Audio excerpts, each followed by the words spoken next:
fixed his angles, fixed his pursuit of the ball. Really, the way that he wraps up. Instead of doing that stupid gator roll crap, they were grabbing him by the knees and drive. Him and Gervin Hall and Amari. I mean, everybody just tackled at such a high level. Now, does that have something to do with the quality of player you're going up against? Absolutely. But if you do things right every time, it doesn't matter who the opponent is. And they played very, very well. Cool. Well, I'm excited to ask you this next question, Holsum. I love that you approach things from, kind of a coaching philosophy almost. And then also you keep it real, which I love because, Marsh and I keep it real. We're very realistic fans, I like to think, and we often take flack from it. But I wanted to ask you about Bubba Bolden's comments on IG Live, where he said, we're all coming back, and he said, Bama ain't ready for us. Well, technically, if we take what he really said was, we are not ready for who all comes back when they announce, at the end of the season after the bowl game is really what he said. Okay. We've all inferred that he means that they're all coming back. Yeah. Yeah, so, and we talked about it a little bit. Oh, you're fine, no worries. So we talked about it a little bit before we brought you in. We both agreed that Jalen Phillips, very small chance he comes back. We're talking, interesting on Brevin. I don't think either of us actually think he's coming back, but we could see De'Aaron King and Bubba Bolden coming back. But it was mostly the Bama ain't ready for us type of thing, and that just I wanted to hear your take on that. We were both kind of I don't know. Man, I tell you what, it made me smile because I know that it's just their confidence right now. Yeah. And of course, next year's next year.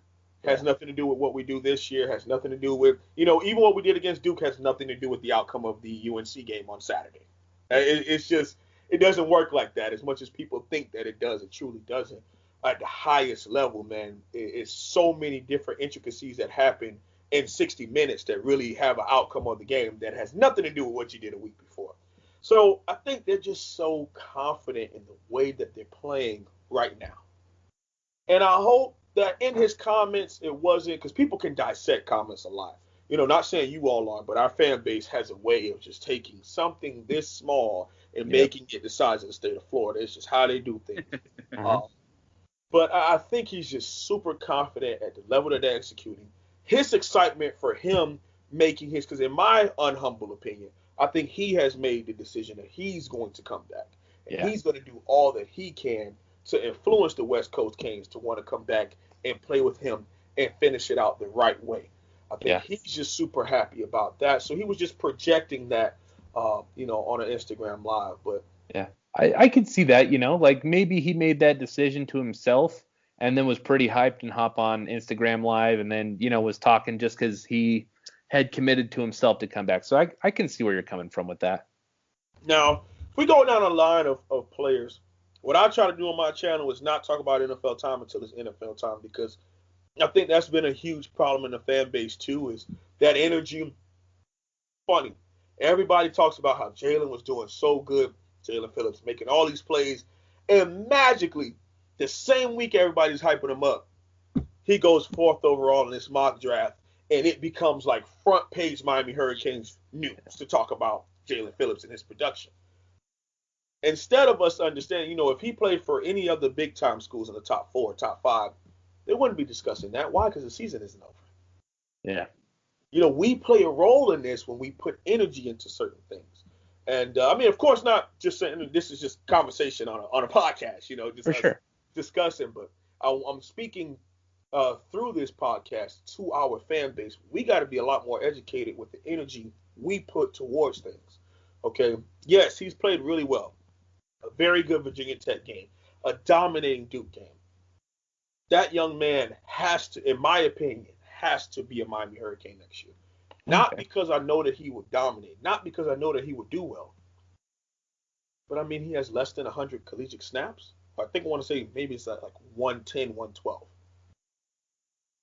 Yeah. Including his time at UCLA and at Miami. And now we want to take that step up to the National Football League level. I don't know if it will be the best decision. And then you have to I see where you're coming from with that. And I think a lot of Canes fans put way too much emphasis starting way too early in the season on players, potentially leaving early where they're, projected to go in these NFL drafts. And no, you're completely right. When that mock draft came out yesterday that had him going 4 or 5, whatever, I mean, as Canes fans do, it blew up. But I think, and another thing, and I know you explained the Bubba thing very well about the Alabama game and everything like that. What bothers me most, not about Bubba, but about, fans, is that we've seemed to forgot that we have the number 17 team, UNC, coming into Hard Rock on Saturday. Not only do we have that, we got Georgia Tech the week after. Yeah. And we have a bowl game 2 to 3 weeks from then, and all likelihood will be the Orange Bowl against a quality Texas A&M or Florida team. Yeah. They both could very well blow us out. It's a lot that we got to focus on before we even get to NFL draft talk, before we even get to Alabama. And, these young men still are living, the college life. They're living the undergrad life. They're enjoying. None of them have experienced on this roster, because who is left from that 2017 team? There's not many.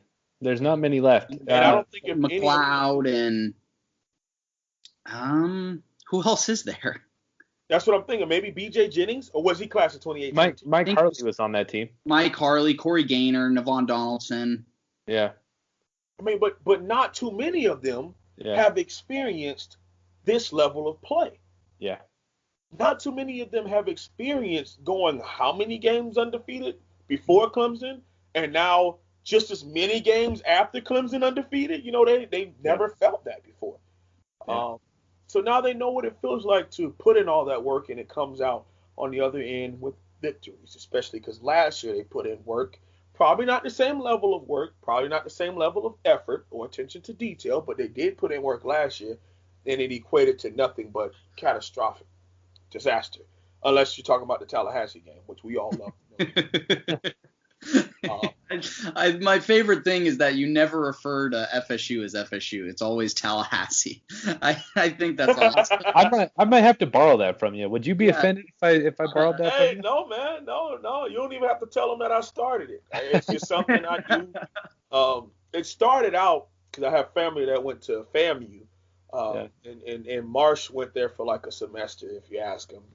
Hey, I was a missionary there, so I didn't go there, but I got FAMU somewhat in my blood.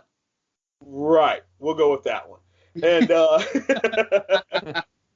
it's in the same city, if you all don't realize. For some people that don't know where FAM is.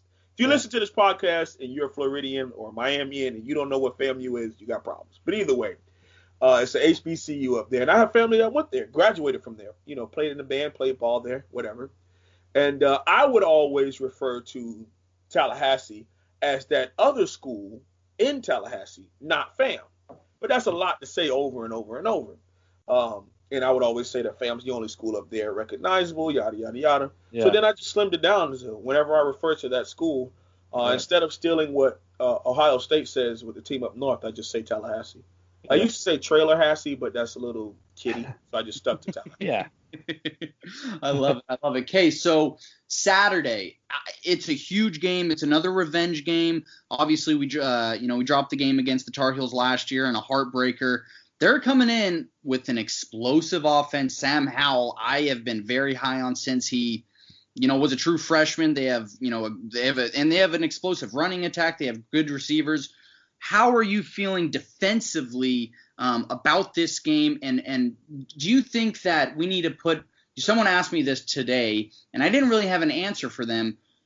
Shutting down the Tar Heels offense, do you prioritize shutting down the passing attack or the ground game? Well, they pass to set up the run. And some teams, it's a very different approach because most people think, oh, no, you run, then play action off of that. They have an inverse and that's why their backs are so good, because you have to play them 53 and a third. You got to play the whole field because they have a very high option offense. like across the board. In the same play, you will see, and I'll break it down on my film session, releases tomorrow, 8 p.m. Eastern Standard Time, Friday night, where you will literally see an RPO, but it's 4 plays all in one. They have the motion, they go split back. They'll motion one back on a swing to take out your backside play. Then there's a read option between the QB and the play side running back. Then you also have the now route in the slot and a go route from the X, all in the same play. That's really hard to explain to college young men how to do that and do your job, but also chase the football at the same time. Well, Coach, where's the football?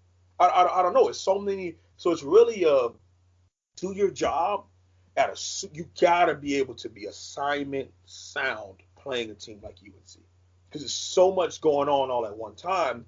To where if you are not keen onto what your job is, and you gotta make the play when it comes to you, because you may not have as much pursuit because there's so many other things going on to pull our defensive players different sides. It's a very complex offense to run, but they've been in this system for years. I mean, even if we think about it, Coach Longo, who's the offensive coordinator now, kind of switched his offense to fit what Coach Larry Fedora had been doing for years before him, so that these recruits felt a little bit more normal in this system. So in actuality, it isn't the second year of their offense. It's really like year 6, year 7, because they've been recruited and coached and developed in this system for a while. So it'll be a tough one. It'll be a tough go for us. But to answer the first part of your question, how would we shut it down, or things that to look forward to for us to be able to slow them down or stop them, it's going to have to be defensive line play affecting the pass. What I mean by that is when we get there, we got to get him down to the ground, because Sam Howell is not an easy QB to bring down, because he's elusive and mobile in the pocket. Not because he's Big Ben and he's 6'6". He's more like 6'1.5", 215, but he's very nimble and elusive, so he can shake you and be evasive in the backfield. You got to bring him down. And if you can steal a couple drives from them, strip sack them. When you get there, go from a good play to an elite play by getting the ball out. Because if we can do that with our front four and not have to blitz, that means we can play sound defense behind them. But also, if we're affecting and rushing him, that means he may make some inaccurate throws and have to throw the ball a little sooner than he wants to. And if that can turn into a couple of tip balls, interceptions for us, it can really flip the play in favor of the Canes. Yeah, so, I mean, along with that, I was thinking about how much pressure there's going to be on Quincy Roche and Jalen Phillips to perform at a high level this week, considering our situation in the defensive backfield. Obviously, like our thoughts are with Al Blades. He's going through some health issues. He's not going to play for the rest of the year. That leaves us fairly thin and inexperienced at corner, right? It's a lot better having 3 guys that you can rely on to some extent versus 2 guys that you can rely on to some extent. And that's not disrespect to, Clark and Dunson looked fine against Duke. But you were talking about snap count and stuff. And also, along with that, Bubba Bolden has really been exposed on occasion when he's had to match up one-on-one with receivers, which UNC has plenty. If you remember the Louisville game, he was getting torched by Tutu Atwell multiple times. I mean, I saw a stat sheet. I wish I had it in front of me, but it showed like the individual defensive backs matched up against receivers and what the attempts, completions, yards, stuff like that. Bubba was one of the worst defenders on the list in that scenario. Now, granted, I think Bubba's a great player, right? But that's kind of one of his bigger weaknesses is in one-on-one trying to defend wide receivers. And that puts so much pressure on Phillips and Roche to make that clock in Sam Howell's head be ticking very fast, right? He has to get the ball out. Can't sit around and wait. And, we can't even really afford to sit back in zone against the QB like that because he'll pick us apart. That's kind of funny you talk about Bubba.